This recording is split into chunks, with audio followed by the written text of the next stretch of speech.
Jones' Corner.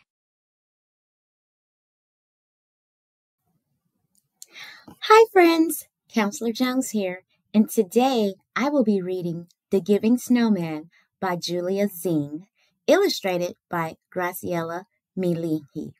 Friends, if you have a copy of this book, go and grab it and follow along as I read the story about kindness and gratitude. Also, don't forget to like and subscribe if you enjoy and want more read-alouds because I love reading to you and would love to read to more friends too. Let's begin. One snowy evening, Snowman stands alone in an open field. His eyes and mouth are made of little pebbles. His nose is a carrot, and he has two sturdy sticks for arms. He wears a big hat and has a thick scarf wrapped around his neck. A bird stops in front of Snowman, looking worried.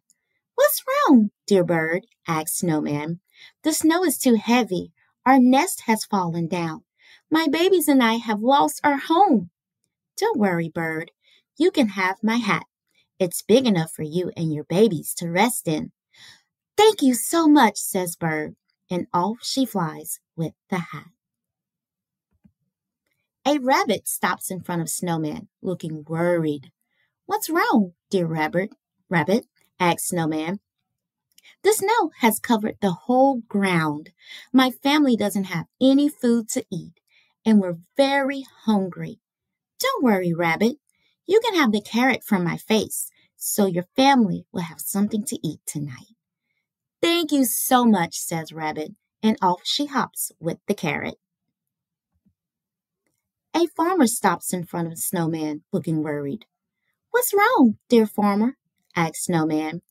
"Our house is very cold. I need to light the fireplace for my family, but we don't have any wood left. I only found some coal." "Don't worry, farmer.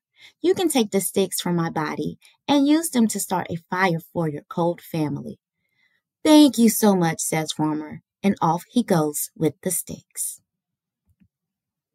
A traveler stops in front of Snowman, shivering. "What's wrong, dear traveler?" asks Snowman. "I forgot to bring a winter coat before I left for my journey. I have walked a long way, and I'm freezing." "Don't worry, traveler.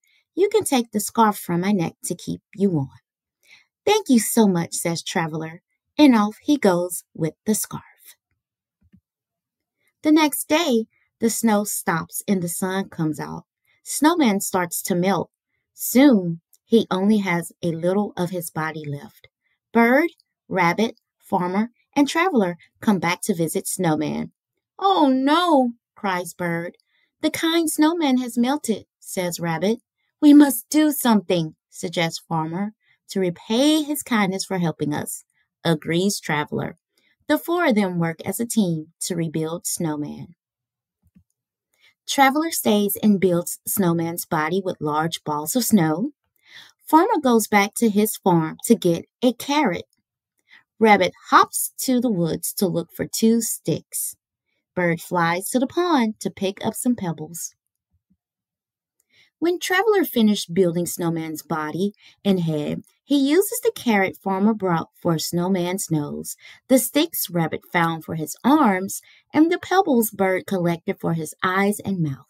Then Traveler wraps the scarf around Snowman's neck and takes off his own hat, putting it on Snowman's head. Snowman is back, and he is very happy. "Thank you so much for rebuilding me," says Snowman with a smile. "Of course, Snowman. Thanks to you, my babies and I had a new home last night," says Bird. "Thanks to you, my family had food to eat last night," says Rabbit. "Thanks to you, my family was warm last night," says Farmer. "Thanks to you, I made it home to my parents last night," says Traveler. Snowman smiles. "Thanks to all of you, I'm back to being a snowman. I will always offer help when others need it." Everyone nods in agreement, and they become good friends with the Giving Snowman. The end. Friends, stay tuned for a fun craft project. I hope you enjoyed the story. See you soon.